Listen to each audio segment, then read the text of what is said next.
आदरणीय दोस्तों और भक्तों, आपके समक्ष कबीर बीजक से रामायणी संख्या 42 यानी कि 42 का गायन और उसका भावार्थ आपके समक्ष रख रहा हूँ। उम्मीद करता हूँ कि आपको पसंद आएगा। दोस्तों, कबीर बीजक से रामायणी संख्या 42 पर आ चुके हैं, लेकिन आपके कमेंट्स में बहुत कमी है। आप अपनी राय कमेंट्स के माध्यम से नहीं देते।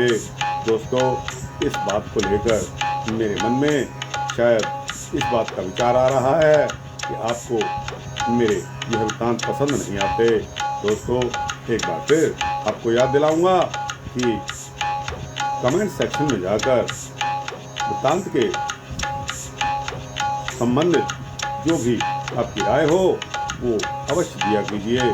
तो दोस्तों, बिना समय गवाए आइए इस रामायणी को शुरू करते हैं। जब हम रहल रहल नहीं कोई, हमरे माँ रहल सब कोई। जब हम रहल रहल नहीं कोई, हमरे माँ रहल सब कोई। कहु राम कौन तोरी सेवा,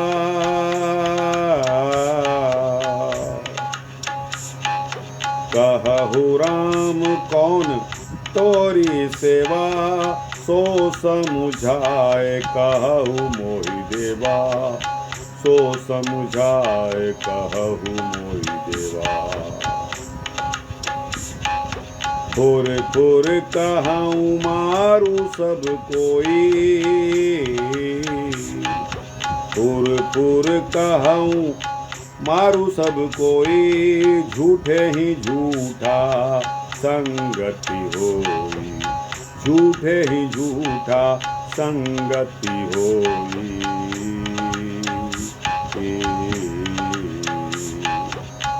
आंधर कहे सबे हम देखा,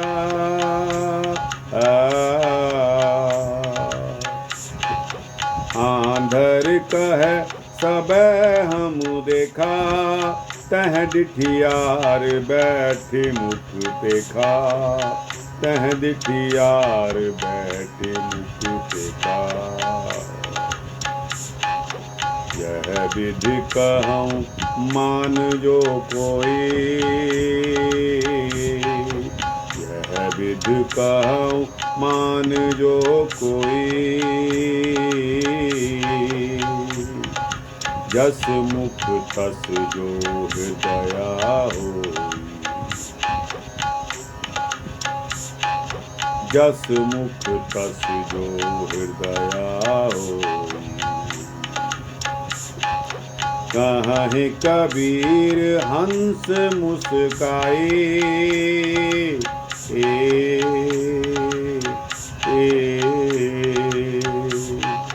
कहीं कबीर हंस मुस्काए।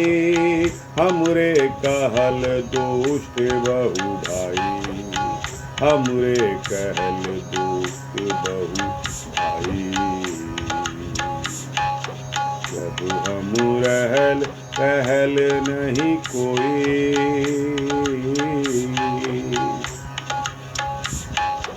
जब हम रहल रहल नहीं कोई। हमरे माँ रहल सब कोई, हमरे माँ रहल सब कोई। दोस्तों, इस रामायणी में आने वाले कठिन शब्दार्थ जो हैं, जब यानी के सृष्टि से पूर्व, माह मैंने अंदर, खुर मैंने सत्य, मारू मैंने मारना, क्रोधित होना। आंधर मैंने कहते हैं विवेकहीन को, डिठियार मैंने आँख वाला विवेकी पुरुष। पेखा का मतलब देखा, मुख मैंने मेरे मुख की बात, और हंस का मतलब विवेकी जीव। अब इसका भावार्थ शुरू करते हैं। जब हम रहल रहल नहीं कोई, हमरे माँ रहल सब कोई। कबीर साहब फरमाते हैं कि सृष्टि से पहले मात्र मैं ही अकेला परमात्मा स्वरूप में था। उस समय दूसरा और कोई नहीं था। अखिल सृष्टि समस्त हंस जीव समुदाय समष्टि रूप में मेरे ही मोह में समाहित था, मेरे ही माह में समाहित था। जैसे एक छोटे से वट बीज में संपूर्ण वट वृक्ष समाये रहता है। एक बार फिर सुनिए, सृष्टि से पहले मैं ही अकेला परमात्मा स्वरूप में था। उस समय दूसरा कोई भी नहीं था। अखिल सृष्टि समस्त हंस जीव समुदाय समष्टि रूप में मेरे ही माह में समाहित थे। जैसे एक छोटे से वट वृक्ष में, जैसे छोटे से वट के बीज में संपूर्ण वट वृक्ष समाये रहता है, गुप्त रहता है। कहु राम कौन तोरी सेवा, सो समुदाय कहु मोहि देवा। हे ओंकार निरंजन राम, कहो तुम्हारी कौन सी सेवा थी जिसके फलस्वरूप आपने पाया सृष्टि की और तुम पूज्य बने हुए हो। यह बात मुझे समझा कर बताओ। आपने मेरी सेवा भक्ति कर कच्ची माया सृष्टि का साज और जीव बीज मुझसे प्राप्त करके सृष्टि का सृजन किया। तुमने मेरे भेद को छिपाकर जगत कर्ता रूप में पूज्य बन बैठे हो। फुर फुर कहूँ मारू सब कोई, झूठे ही झूठा संगति होई, झूठे ही झूठा संगति होई। मैं सारी बातें सत्य कहता हूँ। ब्रह्मवादी लोग मेरी सत्य बातों को नहीं मानते हैं।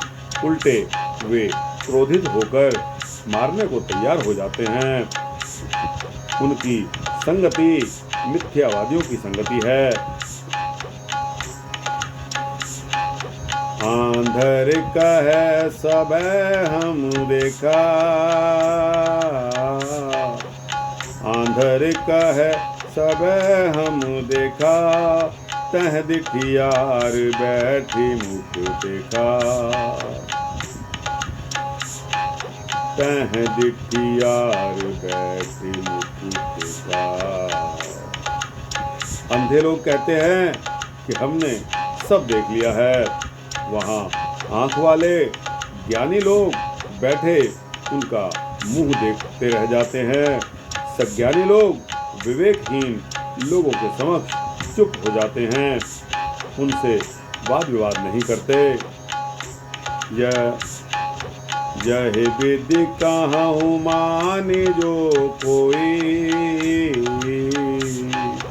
यही विधि कहूँ, यही विधि कहूँ मान जो कोई, जस मुख तस जो हृदया होई, जस मुख तस, जस मुख तस जो हृदया होई, जस मुख तस जो हृदया होई। अर्थात कबीर साहब कहते हैं कि ऊपर दी मेरी बातों को कोई विवेकी जीव मान ले और हृदय में अपने धारण कर ले तो उसका भीतर और बाहर दोनों ही निर्मल हो जाएगा। दोस्तों, अगली पंक्ति आती है, कहाँ है कबीर हंस मुस्काई, कहीं कबीर हंस मुस्काई, हमरे कहल दुष्ट बहु भाई, हमरे कहल दुष्ट बहु भाई। कबीर साहब कहते हैं कि हे भाई, मेरी सच्ची बातों को मानने वाला विवेकी जीव सद्भक्ति करके जीवन मुक्त हो जाएगा। मेरी बातों पर दुष्टता भाव रखने वालों को क्या कहा जाए, मैं उनके बारे में कुछ नहीं कह सकता। तो दोस्तों, रामायणी संख्या 42 का भावार्थ यहाँ संपूर्ण होता है। आपको कैसा लगा? अच्छा लगा हो तो इसको लाइक और शेयर करते हुए अपने भक्तों, दोस्तों, मित्रों, जिज्ञासुओं को भेजना और कमेंट सेक्शन में जाकर अपनी राय अवश्य देना। दोस्तों, इस चैनल को सब्सक्राइब कर देंगे तो आपको इसी तरह के सूक्ष्म भक्ति विधान मिलते रहेंगे। जय सद्गुरु कबीर साहब, जय सद्गुरु कबीर साहब।